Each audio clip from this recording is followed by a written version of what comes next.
जय बद्री केदारनाथ दोस्तों, बहुत बहुत स्वागत है आप लोगों का मेरे एक और यूट्यूब वीडियो पे। तो दोस्तों आज हो चुकी है 23 सितंबर और आ, जो हमारा पोर्टफोलियो है वो सॉरी आज 24 सितंबर हो चुकी है। थोड़ा सा मेरे से गलती हुई है।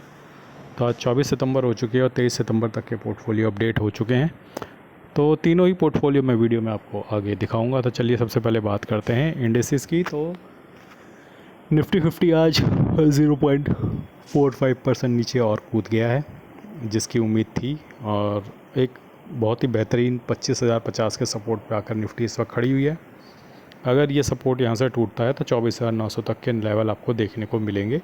आज निफ्टी ने बहुत मेहनत करी और कोशिश करी, एक दो बार 25,050 के नीचे गया, लेकिन 25,050 के लेवल को बहुत स्ट्रांगली प्रोटेक्ट किया निफ्टी ने आज।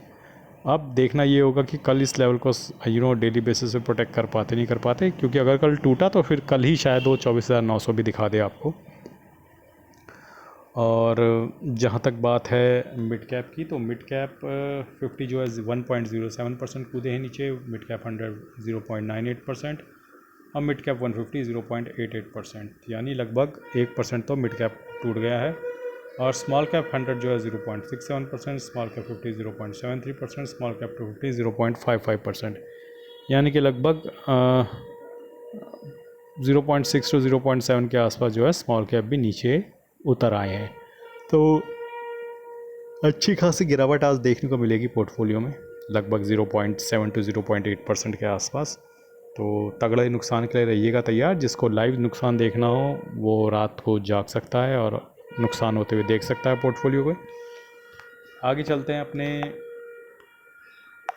FIDI के 22 साल पे डेटा पे। तो FI जो है उन्होंने कल 3,500 करोड़ की सेलिंग करी थी, जिसके अगेंस्ट हमारे DI ने 2,600 करोड़ की बाइंग करी थी। क्योंकि ये वीडियो 7 बजने से थोड़ा पहले बन रहा है तो अभी तक आज का 22 साल का डेटा नहीं आया। कोई बात नहीं, वो हम कल डिस्कस कर लेंगे। तो चलिए मूव करते हैं अपने शून्य प्लेटफॉर्म पे, जहाँ पे शेयर्स और ETF का पोर्टफोलियो मैं आप लोगों को दिखलाता हूँ। तो इससे पहले हम इस पोर्टफोलियो के बारे में डिस्कस करें, आप लोगों से मैं एक रिक्वेस्ट करना चाहूँगा कि जैसे कि आप लोगों को पता है नवरात्रि शुरू हो चुके हैं। आप लोगों को बहुत बहुत नवरात्रि की शुभकामनाएं।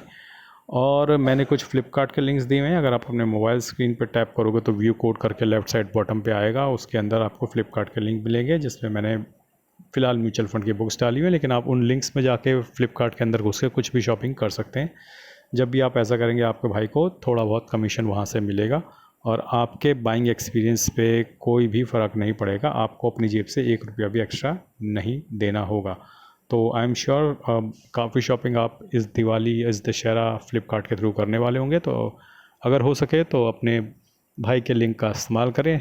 और आगे बढ़ते हैं इस पोर्टफोलियो पे। तो आज मैंने, क्योंकि मार्केट गिर रही है तो मैं लगातार बाइंग कर रहा हूँ। आज मैंने ITBs बाई की हैं लगभग 4 quantity, Nifty quality ETF 4 quantity, L30I ETF 2 quantity, bank बीज 1 क्वांटिटी, टॉप 10 आई ETF 1 क्वांटिटी। सारे ETF मैंने बाई किए हैं आज। और अगर आप मेरे शेयर्स के पोर्टफोलियो की बात करेंगे तो आज लगभग 2700 रुपये का नोशनल लॉस हुआ है, लगभग 1.5% का। और आप देख सकते हैं कि आज मुझे ITBs में 49 का लॉस हुआ है, DeWalt में 18, फार्मा बीज में 30, रिलायंस में 88, इंडसइंड बैंक में 406, सेंसेक्स में 27 रुपये का, बैंक बीज में 21 का, टाटा मोटर्स में 1766 का, जीनस पावर में 46 का, ICICI BT2 में 5 रुपये का, इरकॉन में 205 का, टॉप 10 ऐड ETF में 19 का, FMCG ETF में 2 रुपये का गेन हुआ है, LPL30 ETF में 23 रुपये का लॉस, शरिया बीज में 14 रुपये का नुकसान, निफ्टी क्वालिटी में 22 रुपये का नुकसान। और ओवरऑल अगर आप देखेंगे तो अभी भी इस पोर्टफोलियो में 10% का नुकसान है, 19,352 रुपये का। 1,92,000 इन्वेस्टेड वैल्यू है, 1,73,000 करंट वैल्यू है पोर्टफोलियो की। और ITBs अब लगभग 1% के नुकसान में आ गया है। DeWalt ETF ये भी 0.1% के नुकसान है। फार्मा बीज अभी भी 0.25% के मुनाफे में चल रहा है। और रिलायंस जो है अभी भी 1.5% के मुनाफे में है। इंडसइंड बैंक 32% के लॉस में, सेंसेक्स ETF आधा % के मुनाफे में, बैंक बीज जस्ट प्रॉफिट में है। टाटा मोटर्स में 7% का नुकसान, जीनस पावर में 29% का नुकसान, ICICI BT2 ETF में 0.3% का मुनाफा अभी भी बरकरार है। इरकॉन में 27% का लॉस है, टॉप 10 ऐड ETF में 2% का लॉस है, FMCG ETF में 1% का लॉस है, LPL30 ETF में 0.1% का लॉस है, शरिया बीज में 0.5% का लॉस है, निफ्टी क्वालिटी ETF अभी भी 0.5% के मुनाफे में है।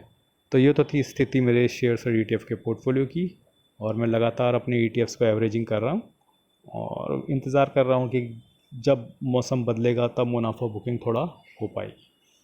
आगे चलते हैं अपने इंड मनी ऐप के म्यूचुअल फंड पोर्टफोलियो में। तो इंड मनी ऐप के म्यूचुअल फंड पोर्टफोलियो में कल मुझे 1500 रुपये का नोशनल लॉस हुआ है, और जो प्रॉफिट है इस पोर्टफोलियो में अब घटकर 48,000 रुपये रह गया है। लगभग 7% का रिटर्न है। 6,81,000 इन्वेस्टेड वैल्यू है, 7,29,000 करंट वैल्यू है पोर्टफोलियो की। 82,000 की SIP है, जिसमें से 63,000 की SIP कंप्लीट हो चुकी है। और पराग पारिक ने कल 132 रुपये का नोशनल लॉस दिया है 6.25% के मुनाफे में। निपॉन लार्ज कैप ने कल 3 रुपये का गेन दिया लगभग 7.25% के मुनाफे में। ICICI प्रूडेंशियल लार्ज कैप ने कल 213 रुपये का नुकसान दिया लगभग 6% के मुनाफे में। कोटक मिड कैप ने कल 65 रुपये का नुकसान दिया लगभग 11.25% के मुनाफे में। एडलवेज स्मॉल कैप ने कल 62 रुपये का लॉस दिया लगभग 8.5% के नुकसान में। मोतीलाल ओसवाल मिड कैप ने कल 172 रुपये का गेन दिया लगभग 7.25% के मुनाफे में। Nippon India growth mid cap ने 46 रुपये का लॉस दिया है लगभग 8.25% के मुनाफे में। एडलवेज मिड कैप ने 56 रुपये का लॉस दिया लगभग 8.5% के मुनाफे में। HDFC मिड कैप ने 48 रुपये का लॉस दिया 8% के मुनाफे में।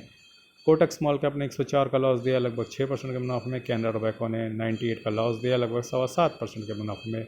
HSBC स्मॉल कैप ने 102 रुपये का लॉस दिया लगभग 7.25% के मुनाफे में। इन्वेस्को मिड कैप ने 40 रुपये का लॉस दिया लगभग 12.25% के मुनाफे में।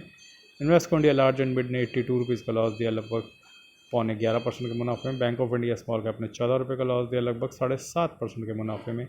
बंधन लार्ज एंड मिड ने 22 रुपये का लॉस दिया लगभग 8.25% के मुनाफे में। टाटा स्मॉल कैप ने 43 रुपीज़ का लॉस दिया लगभग 7% के मुनाफे में। निपॉन इंडिया स्मॉल कैप ने 70 रुपये का लॉस दिया लगभग 7% के मुनाफे में। SBI स्मॉल कैप ने 74 रुपये का लॉस दिया लगभग 6% के मुनाफे में। JM फ्लेक्सी कैप ने 70 रुपये का लॉस दिया लगभग 4.5% के मुनाफे में। एक बार मैं आपको दिखा देता हूँ कौन कौन सी SIP मेरी आज कटी हैं। तो आज मेरी Nippon large cap, ICICI large cap, bank of India small cap, HDFC mid cap, Nippon India large cap, ये 5 SIP मेरी कटी हैं। आइए चलते हैं अब अपने अंतिम पड़ाव जो है हमारा ग्रो ऐप का म्यूचुअल फंड पोर्टफोलियो। तो ग्रो ऐप के पोर्टफोलियो में दोस्तों कल मुझे लगभग 7,301 रुपये का नुकसान हुआ है। 64,000 के मुनाफे में अभी भी ये पोर्टफोलियो 27,47,000 इन्वेस्टेड वैल्यू है, और 28,12,000 जो करंट वैल्यू है पोर्टफोलियो की। तो दोस्तों इस पोर्टफोलियो में आपको मैं एक चीज़ बताना चाहता हूँ कि इस पोर्टफोलियो में मैंने पिछले साल दिसंबर से कोई भी SIP नहीं करी है, ठीक है। तो ये वैसे का वैसे ही छोड़ा हुआ, और इसमें से कुछ म्यूचुअल फंड प्रॉफिट में आ गए थे जो सेक्टोरल और थीमेटिक थे, जिनसे मुझे निकलना था, वहाँ से मैं निकला हूँ 7-8% का प्रॉफिट बुक करके। तो अल्टीमेटली ये पोर्टफोलियो और ज़्यादा मुनाफे में है, लेकिन इसमें वो जो मैंने म्यूचुअल फंड बेचे वो प्रिंसिपल बन गए हैं। अब वो उनके अंदर का प्रॉफिट ख़त्म हो गया, वो री इन्वेस्ट कर दिए थे मैंने, तो इस वजह से थोड़ा प्रॉफिट कम दिख रहा है। तो एक बार मैं धीरे धीरे स्क्रॉल करता हूँ ताकि आप देख सकें कि किस म्यूचुअल फंड ने कल पॉजिटिव रिटर्न दिया था। तो PSU कल चमक रहे थे, और उसके बाद सारे ही म्यूचुअल फंड ने कल लालिमा दर्शाई थी नीचे की ओर। तो ये तो थी स्थिति मेरे इंड मनी ऐप के ग्रो ऐप के म्यूचुअल फंड पोर्टफोलियो की। अब देखिए दोस्तों, आप 25,050 का इंपॉर्टेंट लेवल आज मार्केट ने बचा लिया है। अब कल या तो यहाँ से बाउंस बैक आएगा या फिर 24,900 की तैयारी शुरू कर लीजिएगा नीचे की ओर। तो IT इंडेक्स ने गिरावट ने पूरे के पूरे निफ्टी को गिरा के रख दिया, हिला के रख दिया। अब धीरे धीरे साथ में और भी गिर रहे हैं। तो दोस्तों ये था आज का वीडियो। आज के लिए बस इतना ही। धन्यवाद। Good bye. जय बद्री केदार।